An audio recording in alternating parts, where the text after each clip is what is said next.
does a river mean to you? In this busy world, many see rivers as nothing more than landmarks on a map, a body of water to cross to get to the other side, or, unfortunately, a place to dump trash and pollution. But for some, like the members of the Pamunkey Indian Tribe, a river means so much more.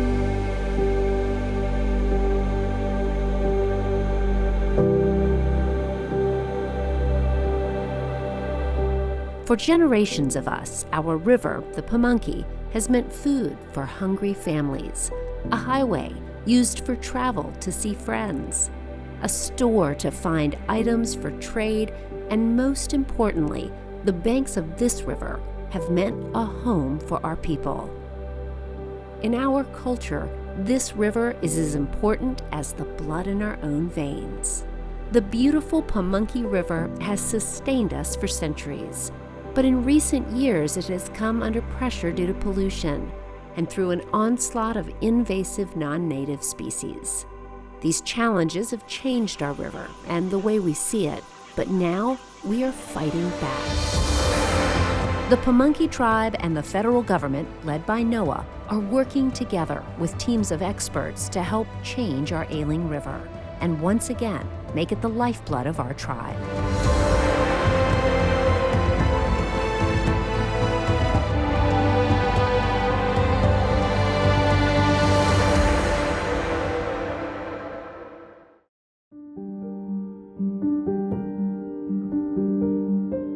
The Pamunkey River is located on the east coast of America, flowing through Virginia's Tidewater region, connecting to other waterways, leading all the way down to the Chesapeake Bay and into the Atlantic Ocean.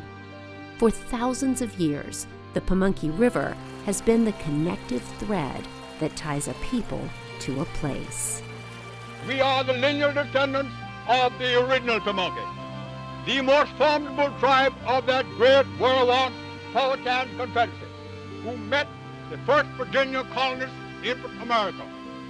Not only 300 years ago today, but today, on the banks of the Pamunkey River, 24 miles east of that old historic capital of the Confederacy, we own and occupy that same God-given spot upon which your forefathers first founded.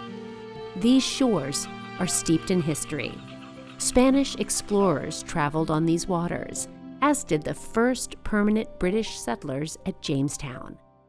Powhatan, Cococoesky, Queen of the Pamunkey, and Pocahontas walked these shores before us. Later, the Union Army traveled on these waters, being led by Pamunkey Indian River guides towards their assault on the Confederate capital in Richmond. The Pamunkey Tribe has been in this area of Virginia for centuries. We were among the first to welcome the Europeans. We were among the first to almost be wiped out via genocide of our tribe. We've persevered, we've continued, we've maintained this original landmass via treaty with the Crown of England, and we're very proud to occupy this site of land and be sitting on the river that bears our name.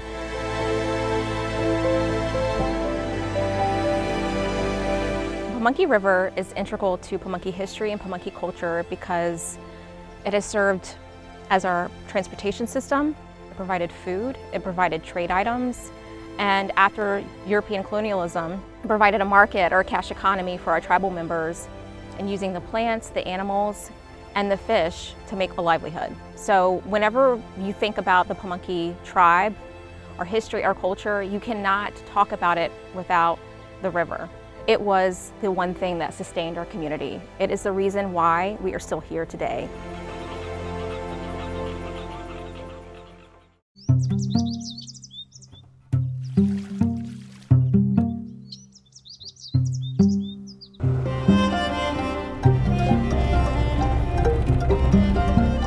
So we used to catch shad. We used to sell them for shad and buy food, and also eat some. We used to catch a lot of herring, and we'd salt them up and have them for the winter.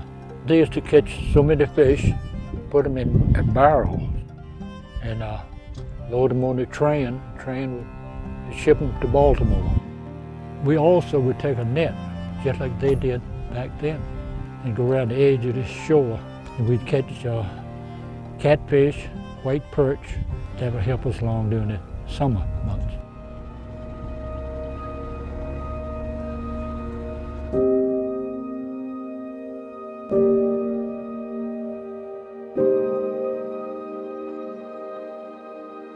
One of the most important things for people to know is that the Pamunkey people, we're still here today. We've always maintained a vibrant culture and existence here in Tidewater, Virginia. It's very evident through our treaty tribute that we pay every year to the governor. We still pay our treaty tribute from Middle Plantation that was established in 1677.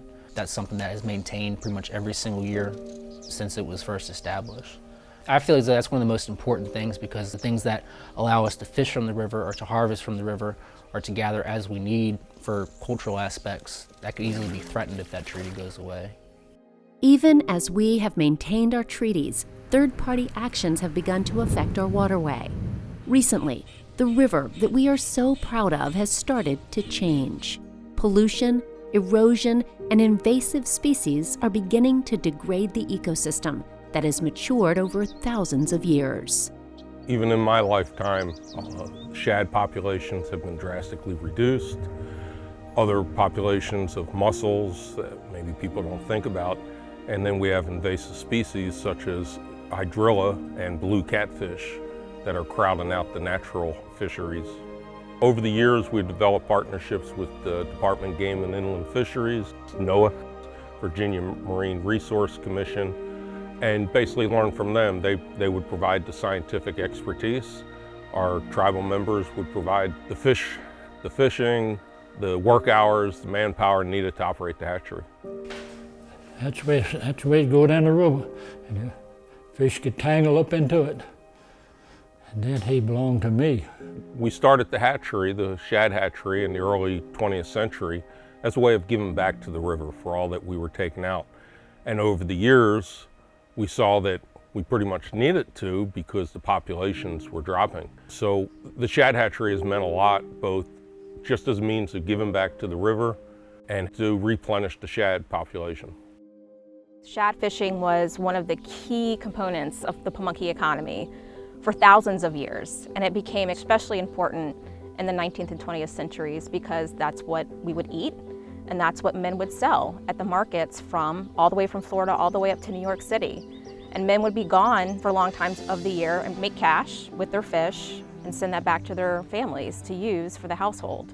Without the river, I don't think that you could really talk about Pamunkey history or culture because of how important it is. And you can see it behind me. I mean, not only does it provide a beautiful space for our people to live today, but it's the resource that we always look to when we talk about what's important to us, what defines us as a community.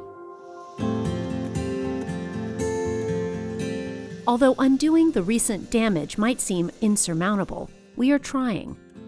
Today, a small team of Pamunkey tribal members and researchers from government agencies are working to find a way to mitigate the damage and begin a rebirth of our river. Together, they are now tagging and logging the Atlantic sturgeon population. When the English arrived in early 1607, it was said the sturgeon were so plentiful a person could walk from one side of the river to the other on the backs of them.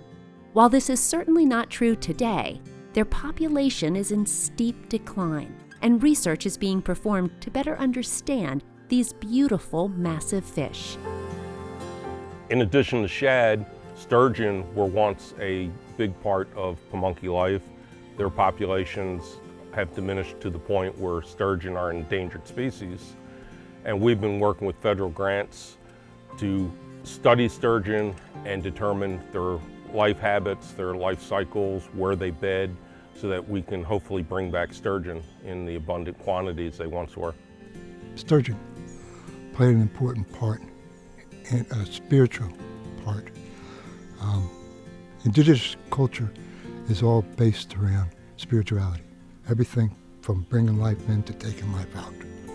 All decisions, all thought, all actions are based upon spirituality. Always has been, always will be, for indigenous people that wear it on their sleeves and in their heart in every breath. Atlantic sturgeon were put on the endangered species list back in 2012. Their population has been declining at a rapid rate recently. So what we're doing is we're trying to figure out biological and physiological aspects of what's going on in the river, because they are an indicator species of there's something wrong if their population is dropping.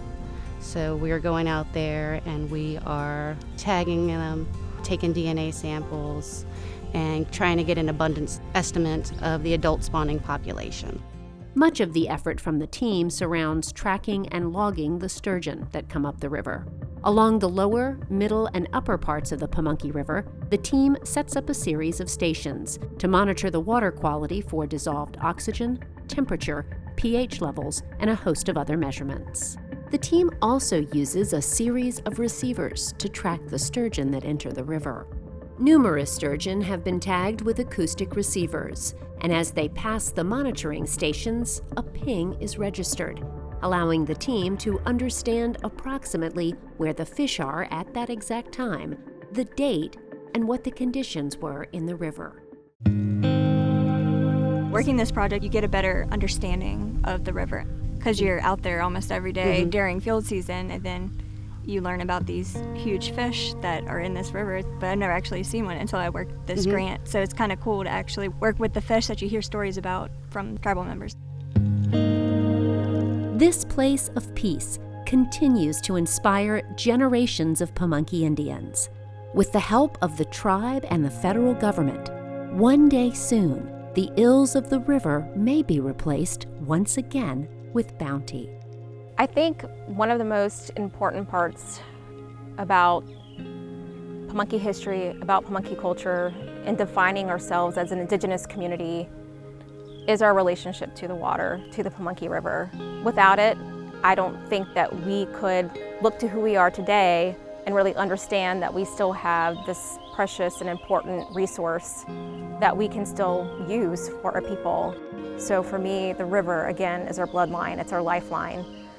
And without it, we wouldn't be the Pamunkey people we are today.